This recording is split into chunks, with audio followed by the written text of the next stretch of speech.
अक्सर हम अपनी कमज़ोरियों से तो वाकिफ़ रहते हैं, लेकिन हमें अपनी शक्ति से भी परिचित रहना चाहिए। जीवन में ज्ञान, धैर्य, विनम्रता और अच्छी आदतों से शक्ति का निर्माण होता है। और सबसे ख़ास बात यह है कि इस शक्ति को आपसे कोई नहीं छीन सकता। सुप्रभात, मैं हूँ आपके साथ शालिनी खंडेलवाल। सबसे पहले नज़र मुख्य गतिविधियों पर।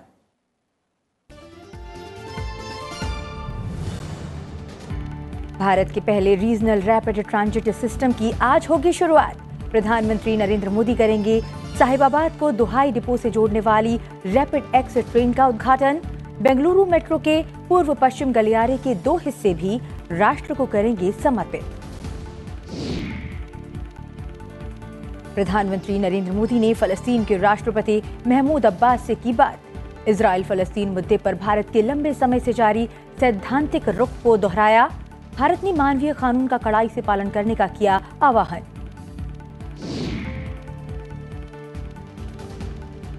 राष्ट्रपति द्रौपदी मुर्मू ने कहा, गरीब मरीजों को मिले गुणवत्तापूर्ण और सहज इलाज की सुविधा। देश में कुशल चिकित्सकों और नर्सों की काफी जरूरत। अखिल भारतीय आयुर्विज्ञान संस्थान पटना के पहले दीक्षांत समारोह को किया संबोधित। गगनयान मिशन से पहले इसरो करेगा शनिवार को अहम परीक्षण। लॉन्च करेगा पहली परीक्षण उड़ान। अंतरिक्ष यात्रियों की सुरक्षा होगी सुनिश्चित। 24 घंटे का काउंटडाउन हुआ शुरू। और क्रिकेट विश्व कप में भारत की लगातार चौथी जीत। बांग्लादेश को 7 विकेट से हराया। विराट कोहली ने बनाया एक दिवसीय अंतर्राष्ट्रीय क्रिकेट का 48वां शतक। प्रधानमंत्री नरेंद्र मोदी ने दी टीम इंडिया को बधाई। आज बेंगलुरु में होगा ऑस्ट्रेलिया और पाकिस्तान का मुकाबला। सुप्रभात में अब बात विस्तार से। प्रधानमंत्री नरेंद्र मोदी आज सुबह करीब 11:15 बजे भारत के पहले RRTS यानी रीजनल रैपिड ट्रांजिट सिस्टम को लॉन्च करेंगे। प्रधानमंत्री दोपहर करीब 12 बजे साहिबाबाद में एक सार्वजनिक कार्यक्रम में देश में RRTS के शुभारंभ के अवसर पर सभा को संबोधित करेंगे और बेंगलुरु मेट्रो के पूर्व पश्चिम गलियारे के 2 हिस्सों को भी राष्ट्र को समर्पित करेंगे। RRTS एक ऐसी परिवर्तनकारी विकास पहल है जिसे 180 किलोमीटर प्रति घंटे की रफ्तार से हर 15 मिनट में इंटरसिटी आवागमन के लिए हाई स्पीड ट्रेन उपलब्ध कराने के लिए डिजाइन किया गया है। प्रधानमंत्री दिल्ली गाजियाबाद मेरठ RRTS के 17 किलोमीटर लंबे खंड की शुरुआत करेंगे।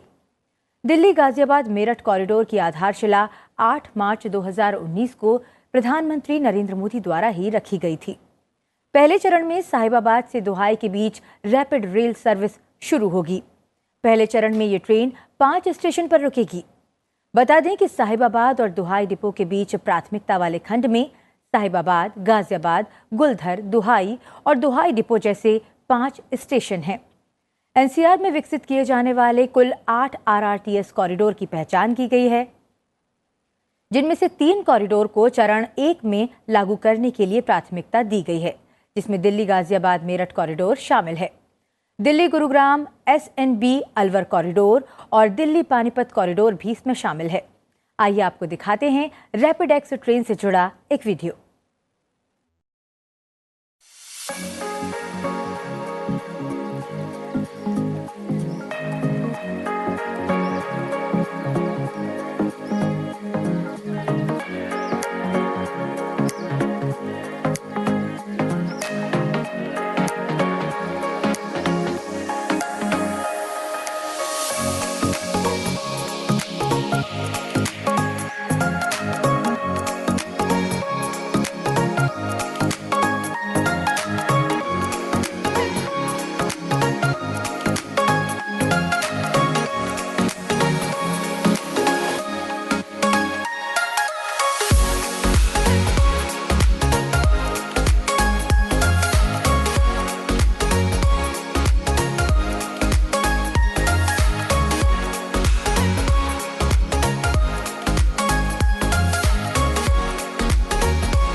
केंद्र सरकार युवाओं को रोजगार उपलब्ध कराने के लिए कौशल विकास प्रशिक्षण कार्यक्रम संचालित कर रही है।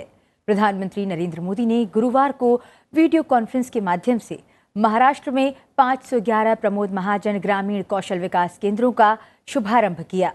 इस मौके पर प्रधानमंत्री ने कहा कि दुनिया के 16 देश करीब 40 लाख स्किल्ड युवाओं को अपने यहाँ नौकरी देना चाहते हैं।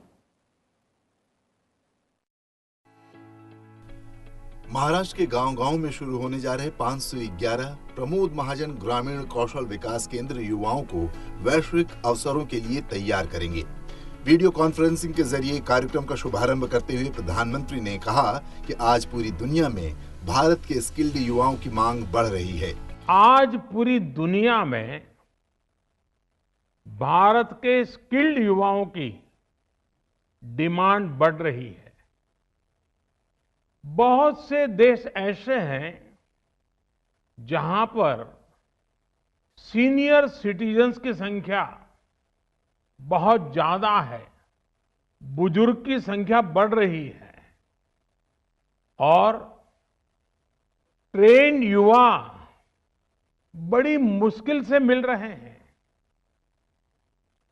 इस बारे में किए गए सर्वे ये बताते हैं कि दुनिया के 16 देश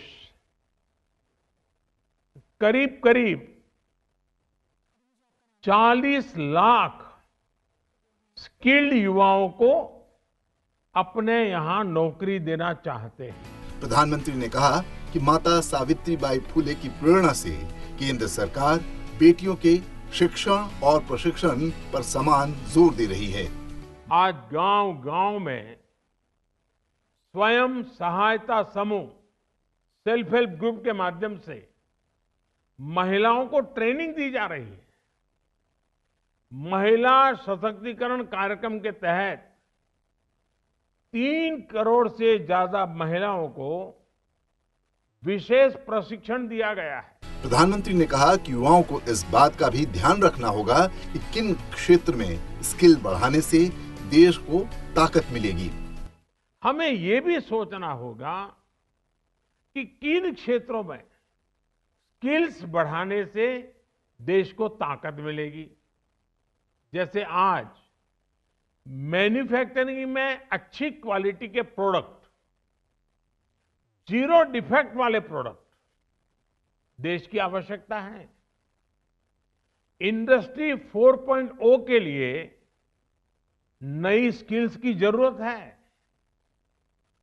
सर्विस सेक्टर, नॉलेज इकोनॉमी और मॉडर्न टेक्नोलॉजी को ध्यान में रखकर सरकारों को भी नई स्किल पर जोर देना होगा। हमें ये देखना होगा कि किस तरह के उत्पादों का निर्माण हमें आत्मनिर्भरता की तरफ ले जाएगा। ग्रामीण कौशल्य विकास केंद्र ग्रामीण युवाओं को रोजगार के अवसर प्रदान करने के लिए विभिन्न क्षेत्रों में कौशल विकास प्रशिक्षण कार्यक्रम का आयोजन करेंगे। प्रत्येक केंद्र कम से कम 2 व्यावसायिक पाठ्यक्रमों में लगभग 100 युवाओं को प्रशिक्षित करेगा। प्रधानमंत्री नरेंद्र मोदी ने फिलिस्तीन के राष्ट्रपति महमूद अब्बास से बातचीत की। प्रधानमंत्री ने फोन पर हुई बातचीत में गाजा के अल अहली अस्पताल में नागरिकों के मारे जाने पर गहरा शोक व्यक्त किया। भारत और इस क्षेत्र के बीच पारंपरिक रूप से घनिष्ठ और ऐतिहासिक संबंधों पर प्रकाश डालते हुए प्रधानमंत्री ने क्षेत्र में आतंकवाद, हिंसा और बिगड़ती सुरक्षा स्थिति पर गहरी चिंता जताई। उन्होंने इजरायल फिलिस्तीन मुद्दे पर भारत की दीर्घकालिक और सैद्धांतिक स्थिति को दोहराया। राष्ट्रपति महमूद अब्बास ने स्थिति के बारे में अपना आकलन साझा किया। उन्होंने प्रधानमंत्री को भारत के समर्थन के लिए धन्यवाद दिया और भारत के दृष्टिकोण की सराहना की। प्रधानमंत्री नरेंद्र मोदी ने बताया कि भारत फिलिस्तीनी लोगों के लिए मानवीय सहायता भेजना जारी रखेगा। ऑपरेशन अजय के अंतर्गत अब तक 5 उड़ानों में लगभग 1200 लोगों को इजरायल से भारत वापस लाया गया है। विदेश मंत्रालय के प्रवक्ता अरिंदम बागची ने कहा कि इनमें 18 नेपाली नागरिक शामिल हैं। उन्होंने कहा कि भारत स्थिति पर नजर बनाए हुए है और हालात के अनुसार तेल अवीव से और अधिक उड़ानों की योजना बनाई जाएगी। अरिंदम बागची ने कहा कि भारत ने इजराइल पर आतंकवादी हमले की कड़ी निंदा की है। भारत का मानना है कि अंतर्राष्ट्रीय समुदाय को आतंकवाद के सभी स्वरूपों और अभिव्यक्तियों से निपटने के लिए एक साथ होना चाहिए। विदेश मंत्रालय के प्रवक्ता अरिंदम बागची ने कहा कि भारत संयुक्त राष्ट्र राहत और कार्य एजेंसी के माध्यम से फिलिस्तीन और फलस्तीनी शरणार्थियों की मदद का समर्थन करता रहा है। उन्होंने कहा कि 2002 से 2023 के बीच संयुक्त राष्ट्र राहत और कार्य एजेंसी को $29.53 मिलियन का योगदान दिया गया है। भारत ने अगले 2 वर्षों के लिए 5 मिलियन का योगदान देने का वादा किया है। ऑपरेशन अजय जो चल रहा है उसके तहत करीब 1200 लोग अभी वापस आए हैं 5 फ्लाइटों पर। इसमें करीब 18 इनमें से नेपाली नागरिक भी शामिल हैं। हम सिचुएशन का जायज़ा ले रहे हैं और आवश्यकता के आधार पर हम फ्लाइट्स और प्लान करेंगे। आपने गाज़ा के बारे में पूछा था, वहाँ पे पहले करीब 4 लोग थे, अभी एग्जैक्ट नंबर हमारे पास नहीं है, कोऑर्डिनेट कर रहे हैं। और मैंने कहा था करीब 12 या 13 लोग वेस्ट बैंक में थे। गाज़ा में स्थिति ऐसी है, निकलना थोड़ा मुश्किल है, पर मौका मिले तो अगर वो निकल पाए। पर इजराइल में अभी जो हमारा चल रहा है तेल अवीव से फ़्लाइट्स, वो अभी जैसे मैंने कहा करीब 1200 निकले हैं 5 फ्लाइट्स में। और भी फ्लाइट्स हम प्लान कर रहे हैं, जैसा डिमांड रहेगा उस तरह उसके बेसिस पे। संयुक्त राष्ट्र में भारत ने सामूहिक विनाश के हथियारों से जुड़े संभावित खतरों पर अपनी गहरी चिंता व्यक्त की है। इतना ही नहीं, भारत ने इस मुद्दे के समाधान के लिए अंतर्राष्ट्रीय सहयोग के माध्यम से प्रयासों को मजबूत करने का भी आह्वान किया है। बुधवार को संयुक्त राष्ट्र महासभा की फर्स्ट कमेटी में सामूहिक विनाश के अन्य हथियार विषय पर बहस के दौरान ये चिंता संयुक्त राष्ट्र में भारत की स्थायी राजदूत रुचिरा कंबोज ने व्यक्त की। सामूहिक विनाश के अन्य हथियार विषय पर बहस के दौरान कंबोज ने कहा कि भारत व्यापक विनाश के हथियारों के आतंकवादियों और नॉन स्टेट एक्टरों के हाथों में पड़ने से जुड़े संभावित खतरों के बारे में काफी गंभीर है। हम इस मुद्दे के समाधान के लिए अंतर्राष्ट्रीय सहयोग के माध्यम से और संयुक्त राष्ट्र ढांचे के भीतर प्रयासों को और मजबूत करने का समर्थन करते हैं। WTO कृषि सम्मेलन में भाग लेते हुए भारत ने मांग की है कि अब कुछ विकसित सदस्यों के लिए उच्च नैतिक आधार को त्यागने का समय आ गया है। ये टिप्पणियां जिनेवा में एक कृषि वार्ता बैठक में की गई, जिसकी अध्यक्षता तुर्की के राजदूत अल्परसेलान अकारसोय ने की। भारत ने गुरुवार को WTO के सदस्यों से कहा कि बड़ी आबादी को खाना खिलाने में उसकी सफलता देश की इस समझ को दर्शाती है कि बातचीत की मेज पर विकासशील देशों के लिए सबसे अच्छा क्या है। भारत ने साफ तौर पर कहा कि अब कुछ विकसित सदस्यों के लिए उच्च नैतिक आधार को त्यागने का समय आ गया है। हाल की बातचीत में 80 विश्व व्यापार संगठन सदस्यों के साथ भारत ने ये स्पष्ट कर दिया है कि फरवरी 2024 में 13वें मंत्रिस्तरीय सम्मेलन में कृषि पर नतीजे का ध्यान खाद्य सुरक्षा पैकेज पर केंद्रित होना चाहिए। मंत्रिस्तरीय सम्मेलन विश्व व्यापार संगठन का सर्वोच्च निर्णय लेने वाला निकाय है। इसकी बैठक अगले साल फरवरी में अबू धाबी में होने वाली है।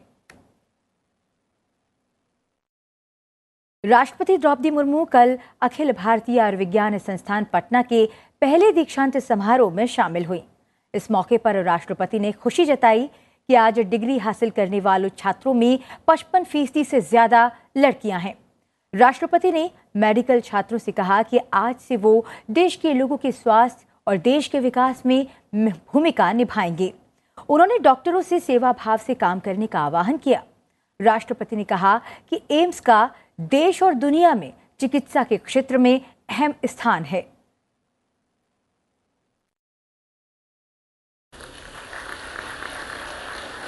आज का दिन आप सबके लिए बहुत खुशी का दिन है।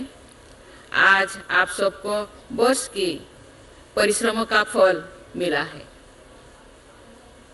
मैं आपके अभिभावकों और माता पिता को भी बधाई और शुभकामनाएं देती हूँ। आज एम्स पटना का पहला दीक्षांत समारोह है। आज का दिन इस संस्थान और यहाँ के हर विद्यार्थियों के लिए गौरव का भी दिन है।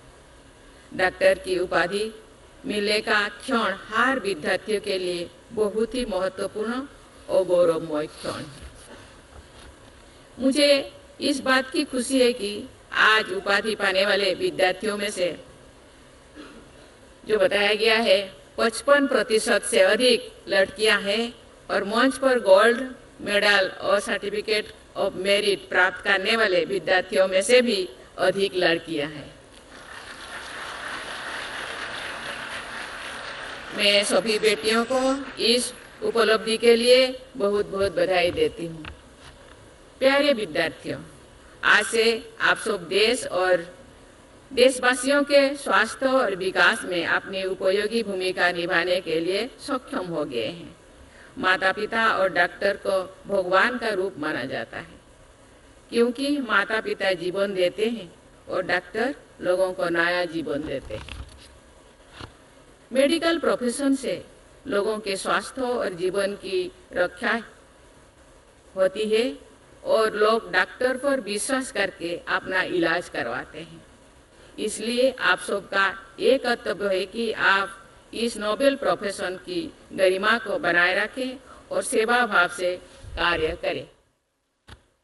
ये आप सभी मेडिकल स्टूडेंट्स के लिए गर्व की बात है कि आपको एम्स जैसे प्रतिष्ठित आयुर्विज्ञान संस्थान में उपाधियां प्राप्त करने का अवसर मिला है।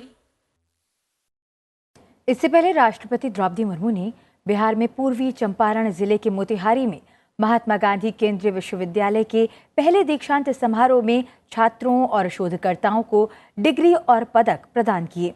भारतीय छात्रों के अलावा यहां शिक्षा हासिल करने वाले नेपाल, बांग्लादेश और बुरुंडी के छात्रों को भी डिग्रियां प्रदान की गईं। इस मौके पर राष्ट्रपति द्रौपदी मुर्मू ने कहा कि सामाजिक समानता और एकता राष्ट्र के विकास के पथ पर अग्रसर करती है।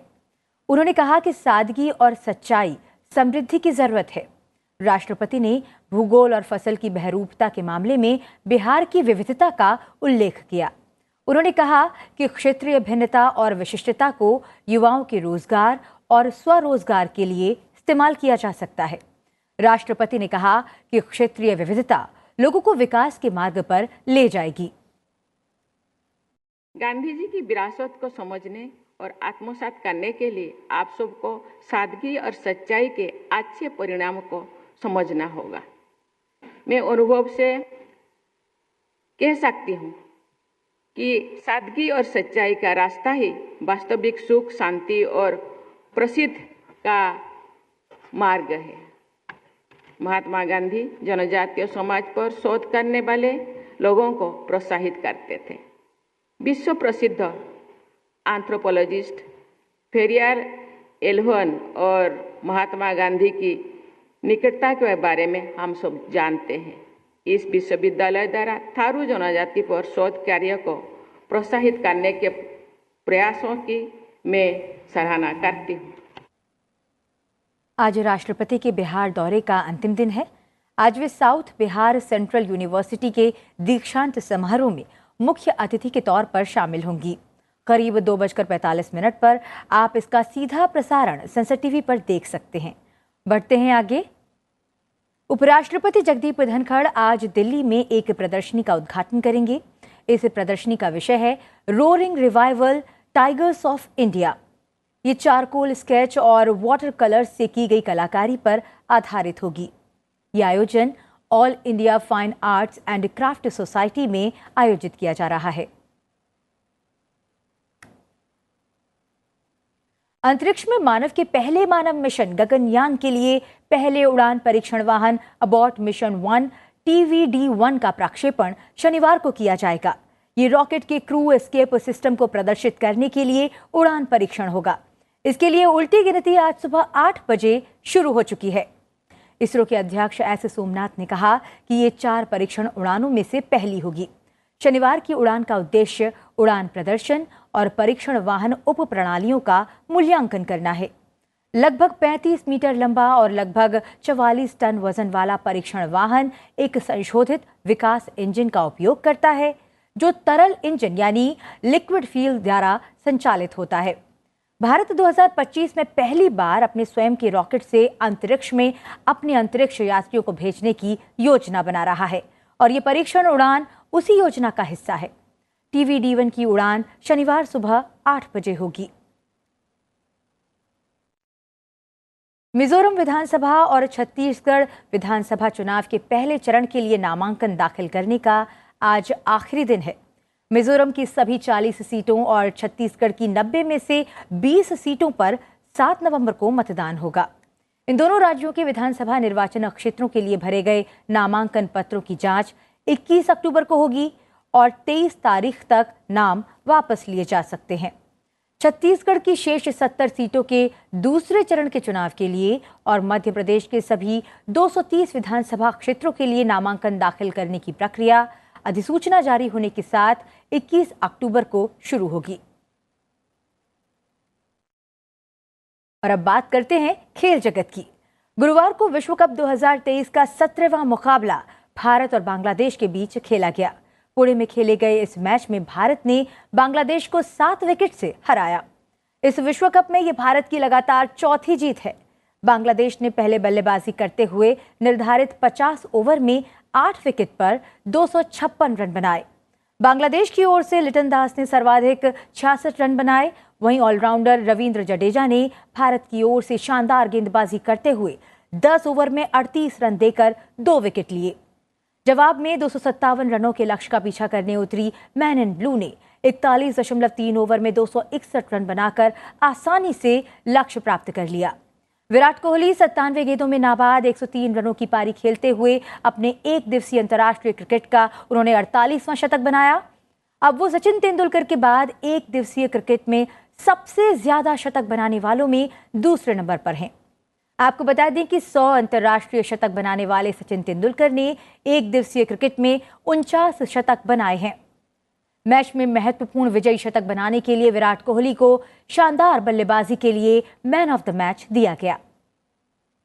इस जीत के साथ ही भारत ने अंक तालिका में दूसरे स्थान पर अपनी स्थिति मजबूत कर ली है। प्रधानमंत्री नरेंद्र मोदी ने भी टीम इंडिया को इस जीत पर बधाई दी। उन्होंने एक्स पर पोस्ट करते हुए लिखा कि एक और असाधारण खेल, बांग्लादेश के खिलाफ शानदार जीत पर हमें अपनी क्रिकेट टीम पर गर्व है। विश्व कप के दौरान हमारी टीम शानदार फॉर्म में है। अगले मैच के लिए शुभकामनाएं। भारत का अगला मुकाबला 22 अक्टूबर को न्यूजीलैंड के साथ है। वर्ल्ड कप 2023 में आज ऑस्ट्रेलिया का मुकाबला पाकिस्तान से होगा। ये मैच बेंगलुरु के KM चिन्नास्वामी स्टेडियम में दोपहर 2 बजे से खेला जाएगा। प्रधानमंत्री नरेंद्र मोदी ने कतर मास्टर्स 2023 प्रतियोगिता में विश्व के नंबर 1 शतरंज खिलाड़ी मैग्नस कार्लसन पर जीत हासिल करने के लिए कार्तिकेयन मुरली की सराहना की है। प्रधानमंत्री ने एक्स पर बधाई देते हुए पोस्ट किया, कार्तिकेयन मुरली ने कतर मास्टर्स 2023 में उत्कृष्ट प्रदर्शन किया है। उनके इस सफलता ने भारत को बहुत ही गौरवान्वित किया है। प्रधानमंत्री ने कहा कि कार्तिकेयन मुरली ने वर्तमान शतरंज चैंपियन और विश्व के नंबर 1 खिलाड़ी मैग्नस कार्लसन को हराने की अविश्वसनीय उपलब्धि हासिल की है। प्रधानमंत्री ने उन्हें अपना शानदार खेल जारी रखने और खेल के अगले राउंड के लिए शुभकामनाएं दी। बता दें कि 24 वर्षीय कार्तिकेयन मुरली मैग्नस कार्लसन को हराने वाले तीसरे भारतीय खिलाड़ी बन गए हैं। इससे पहले हरिकृष्णा और विश्वनाथन आनंद भी कार्लसन को हरा चुके हैं। अब बात करते हैं आज के दिन से जुड़े इतिहास की और जानते हैं आज के दिन से जुड़ी मुख्य घटनाओं के बारे में। 20 अक्टूबर साल 2010 को विश्व सांख्यिकी दिवस मनाने की घोषणा हुई। संयुक्त राष्ट्र सांख्यिकी आयोग द्वारा अपने 41वें सत्र में यह घोषणा हुई। संयुक्त राष्ट्र महासभा में इस दिवस को हर 5 साल बाद मनाने की घोषणा हुई, जिसके बाद इसे 2015 में दूसरी बार मनाया गया। आज ही के दिन 2020 में तीसरा विश्व सांख्यिकी दिवस मनाया गया। 2020 में विश्व सांख्यिकी दिवस की थीम थी connecting the world with data we can trust. 20 अक्टूबर साल 1930 को भारत के उच्च न्यायालय की पहली महिला मुख्य न्यायाधीश लीला सेठ का जन्म हुआ। हिमाचल प्रदेश उच्च न्यायालय में मुख्य न्यायाधीश बनने वाली वे भारत की पहली महिला थीं। मदर इन लॉ के नाम से मशहूर लीला सेठ दिल्ली हाईकोर्ट की पहली महिला न्यायाधीश भी बनी। साल 1998 से 2000 तक वे भारतीय विधि आयोग की सदस्य रहीं। लीला सेठ निर्भया गैंगरेप के लिए बनी जस्टिस वर्मा की अध्यक्षता वाली जस्टिस वर्मा कमेटी की सदस्य भी रहीं। 20 अक्टूबर साल 1996 से विश्व ऑस्टियोपोरोसिस दिवस मनाने की शुरुआत हुई। ऑस्टियोपोरोसिस यानी अस्थि सुषिरता एक ऐसा रोग है जिसमें हड्डियां कमजोर हो जाती है, जिससे फ्रैक्चर का खतरा बढ़ जाता है। यूनाइटेड किंगडम की नेशनल ऑस्टियोपोरोसिस सोसाइटी ने इस दिन को मनाने की घोषणा की। इस बीमारी की रोकथाम के लिए कैल्शियम और विटामिन डी युक्त खाद्य पदार्थों जैसे दूध, दही और हरी पत्तेदार सब्जियों से भरपूर संतुलित आहार का सेवन किया जाता है। 20 अक्टूबर साल 1962 को भारत चीन युद्ध शुरू हुआ, जिसे भारत चीन सीमा विवाद के रूप में भी जाना जाता है। चीन में साल 1959 के तिब्बती विद्रोह के बाद जब भारत ने दलाई लामा को शरण दी तो भारत चीन सीमा पर हिंसक घटनाओं की एक श्रृंखला शुरू हो गई। चीनी सेना ने लद्दाख में और मैकमोहन रेखा के पार एक साथ हमले शुरू किए। इस युद्ध में ज्यादातर लड़ाई 4250 मीटर से अधिक ऊंचाई पर लड़ी गई। इस प्रकार की परिस्थिति ने दोनों पक्षों के लिए रसद और अन्य लॉजिस्टिक समस्याएं प्रस्तुत की। 21 नवंबर 1962 को चीन ने युद्ध विराम की घोषणा की और चीन की सेना अपने पहले वाली जगह पर वापस लौट आई।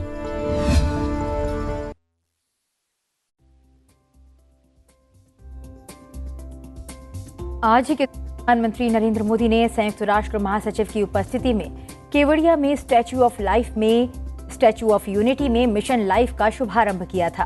आज मिशन लाइफ को 1 साल पूरे हो गए हैं। मिशन लाइफ का अर्थ ऐसे अभियान से है जिससे पर्यावरण संरक्षण हो। इसमें हर एक इंसान को अपनी जिम्मेदारी समझने की अपील की गई है। छोटे से लेकर बड़े बड़े काम को पर्यावरण को ध्यान में रखते हुए आगे बढ़ाने की अपील की गई है। ये एक ऐसा अभियान है जो हर एक इंसान से सीधे तौर पर जुड़ा है। इस मिशन की शुरुआत के साथ ही भारत ने पूरी दुनिया को संकेत दे दिया है कि वो जलवायु परिवर्तन जैसे खतरनाक मुद्दे पर संजीदा है और इस दिशा में गंभीरता से काम कर रहा है। प्रधानमंत्री नरेंद्र मोदी का साफ संदेश है कि अगर इंसान अपनी जीवन शैली में थोड़ा भी बदलाव करे तो पर्यावरण को किसी बड़े खतरे से बचाया जा सकता है। जलवायु परिवर्तन के गंभीर परिणामों को देखते हुए पूरी दुनिया प्रधानमंत्री नरेंद्र मोदी के इस अभियान की सराहना कर रही है।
संयुक्त राष्ट्र के राजनयिकों और राजदूतों ने न्यूयॉर्क में पश्चिमी गोलार्ध के सबसे बड़े मंदिर BAPS स्वामीनारायण अक्षरधाम की एक सांस्कृतिक यात्रा की। चलते चलते आपको इस वीडियो के माध्यम से दर्शन करवाते हैं सनातन की समृद्ध सांस्कृतिक विरासत के। आप बने रहिए संसद टीवी के साथ। मुझे दीजिए आज्ञा। नमस्कार।